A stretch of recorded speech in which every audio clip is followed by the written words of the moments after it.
अनंत चतुर्दशी व्रत. श्री गुरु सायनदेवाला म्हणाले, तू मला अनंत व्रताविषयी विचारले होतेस. या अनंत पूजेचे महात्म्य काय आहे व ही अनंत पूजा पूर्वी कोणी केली होती? या व्रतपूजेचे फळ काय याविषयी मी तुला सांगतो ते ऐक. हे अनंत व्रत पूर्वी पंडुपुत्र युधिष्ठिराने केले होते. त्या व्रत प्रभावाने त्याला त्याचे गेलेले राज्य परत मिळाले.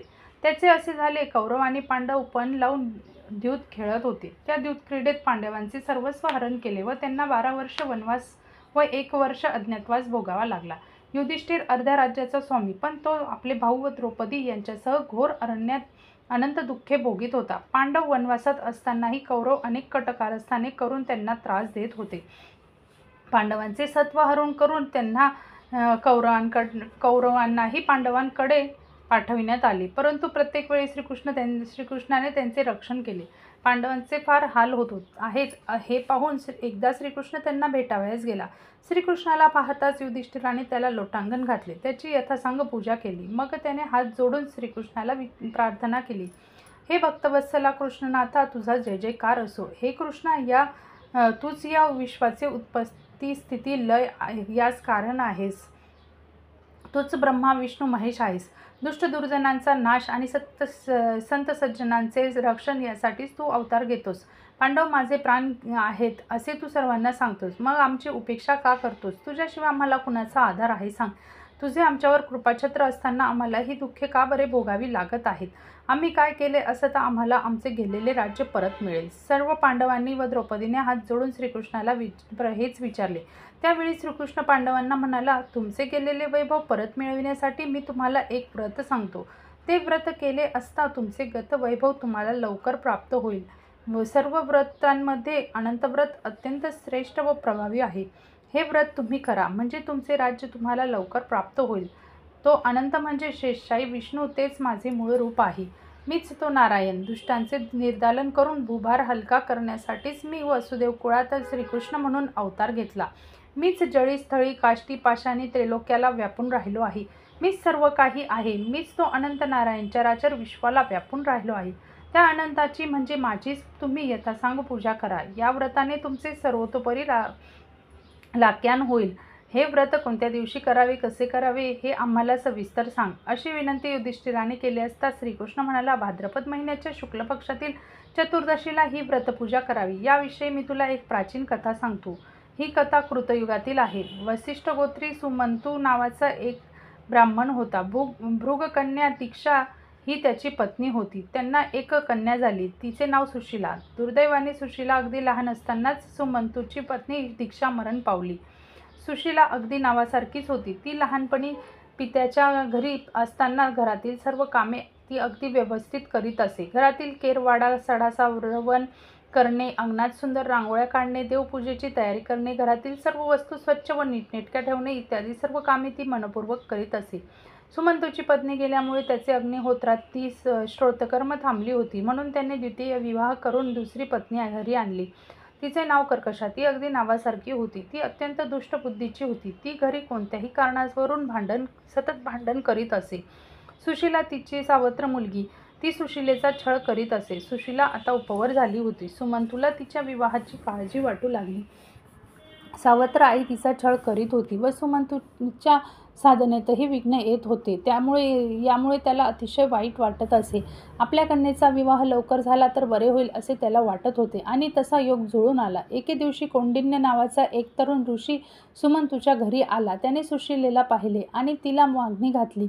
सुमंतूला कौंडिन्य जावई म्हणून पसंत पडला. एका शुभ मुहूर्तावर सुशीला आणि कौंडिन्य जावई यांचा विवाह झाला. सुमंतूने कन्येच्या प्रेमापोटी सुशीला व कौंडिन्य यांना आपल्या घरीच ठेवून घेतले. आषाढ आणि श्रावण असे 2 महिने गेले. कौंडिन्याला सासरवाडीस राहणे पसंत नव्हते. आपण आता दुसरीकडे राहावयास जावे असे त्याने ठरवले. मग सुमंतूने फार आग्रह न करता त्यांना जाण्यास परवानगी दिली. जाण्याचा दिवस आला तेव्हा सुमंतू आपल्या पत्नीला म्हणाला, कन्या आणि जावई जात आहेत, त्यांच्यासाठी काहीतरी गोडधोड भोजन कर. हे ऐकताच ती कर्कशा संतापली. काही एक न बोलता ती घरात गेली व दार बंद करून स्वतःला कोंडून घेतले. तिघांना मोठे आश्चर्य वाटले. सुमंतूला तर फार वाईट वाटले. त्याने स्वयंपाकघरात शोधाशोध केली. एका मडक्यात त्याला थोडे गव्हाचे पीठ दिसले. तेवढेच आपल्या मुलीला त्याने दिले. कन्या आणि जावयाला निरोप दिला. सुशीला आणि कौंडिन्य एका रथात बसून दुपारच्या वेळी कौंडिन्याच्या अनुष्ठानाची वेळ झाली म्हणून एका नदीच्या तीरावर त्यांनी रथ थांबवला. कौंडिन्य अनुष्ठानासाठी गेला. सुशीला रथातच बसून राहिली. तिने सहज नदीच्या तीराकडे पाहिले. तेथे काही स्त्रिया एकत्र जमून कसली तरी पूजा करीत होत्या. त्यांनी तांबड्या पैठणी परिधान केल्या होत्या. निरनिळ्या कलशांची पूजा करीत होत्या. सुशीलेने त्यांच्या जवळ जाऊन त्यांना प्रश्न विचारला, तुम्ही ही कसली पूजा करीत आहात? या पूजेचा विधी कसा असतो? ही पूजा केली असता काय फळ मिळते? हे सर्व मला सांगाल का? त्या स्त्रिया म्हणाल्या, बस, आम्ही तुला सर्व काही सांगतो. आम्ही ही भगवान चतुर्दशीला अनंतची पूजा करायचो आहे. याला अनंत चतुर्दशी व्रत असे म्हणतात. ही अनंत पूजा दरवर्षी केली असता सर्व प्रकारच्या सुख समृद्धीची प्राप्ती होते. अनंत स्वरूप भगवान विष्णूची आपल्यावर कृपा होते. ही पूजा कशी करायची याचा थोडक्यात विधी असा. भाद्रपद शुद्ध तृतीयेला अनंतरूपी श्री विष्णू पूजा करावयाची असते. हे एक कौटुंबिक व्रत आहे. कुटुंबातील एखाद्या व्यक्तीने घेतलेले हे व्रत परंपरेने पुढे चालू ठेवायचे असते. ह्या अनंत देवतेचे प्रतीक म्हणून 14 गाठी असलेला एक रेशमाचा दोरा असतो. पूर्वी ज्याने हे व्रत चालविले असे त्याच्याकडून व्रतकर्त्याने हा दोरा विधीपूर्वक घेऊन ठेवायचा असतो. दरवर्षी अनंत चतुर्दशीला त्याची यथाविधी पूजा करायची असते. चौरंगावर दर्भाच्या बनवलेल्या 7 फण्यांच्या शिष्यरूपी अनंत नागाची प्राण प्रतिष्ठा करून त्याच्यापुढे अनंत दोरक ठेवायचा. त्याची पूजा करावी. चौरंगावर गंगेचा एक व यमुनेचा एक असे 2 जलपूर्ण कलश ठेवावेत. त्यांची पूजा करावी. चतुर्भुज विष्णूचे ध्यान करून ओम नमो भगवते वासुदेवाय हा मंत्र म्हणत दर्भाच्या काठीयुक्त नागाची अनंत म्हणून मनात धारणा करावी. नवीन ग्रंथीयुक्त दोरे दोन्ही कलशांवर ठेवून पुरुष सूक्त मंत्रांनी त्याची पूजा करावी. या अनंत पूजेत 14 या संख्येला फार महत्त्व आहे. अनंत दोरकाला 14 गाठी असतात. नैवेद्याला 14 लाडू, करंजा, अप्रूप इत्यादी पदार्थ असावेत. हे व्रत किमान 14 वर्ष करायचे असते. 14 वर्ष झाल्यावर या व्रताचे उद्यापन करावे. या व्रतामुळे सर्व प्रकारच्या मनोकामना पूर्ण होतात. सर्व सुख समृद्धींची प्राप्ती होते. अनंत स्वरूपात भगवान विष्णूची आपल्यावर पूर्ण कृपा होते. अनंत व्रताची अशी माहिती सांगून त्या सुशीलेला म्हणाल्या, आजच अनंत चतुर्दशी आहे. तू आजच आमच्याबरोबर ही व्रतपूजा कर. त्यामुळे अनंत स्वरूप भगवान नारायणाची तुझ्यावर कृपा होईल व तुझे मनोकामना पूर्ण होईल. सुशीलेने आनंदाने हे मान्य केले व त्या स्त्रियांसमवेत भक्तिभावाने अनंताची यथासांग पूजा केली. सुशीला आणि कौंडिन्य रथात बसून पुढे निघाले. काही अंतर गेल्यावर अचानक त्यांना अमरावती समान नगर लागले. हे कोणते नगर? हे कोणाचे नगर आहे? त्यांना काहीच समजेना. इतक्यात अनेक लोक हात जोडून त्यांच्या स्वागतासाठी पुढे आले. स्वामी, तुम्ही तपोनिधी आहात. या नगराचे राज्य तुमचेच आहे असे म्हणत त्या लोकांनी त्या दोघांना सन्मानपूर्वक एका वैभवसंपन्न राजप्रासादात नेले. अनंत पूजेच्या प्रभावानेच त्यांना हे वैभव प्राप्त झाले होते. एके दिवशी कौंडिन्याने सुशीलेच्या हातावरील अनंत दोरक पाहिला व तिला विचारले, हे हातावर तू काय बांधले आहेस? सुशीला म्हणाली, हा अनंत आहे. मी अनंत चतुर्दशीचे व्रत केले, त्यामुळे आपल्याला ही सुखसमृद्धी प्राप्त झाली आहे.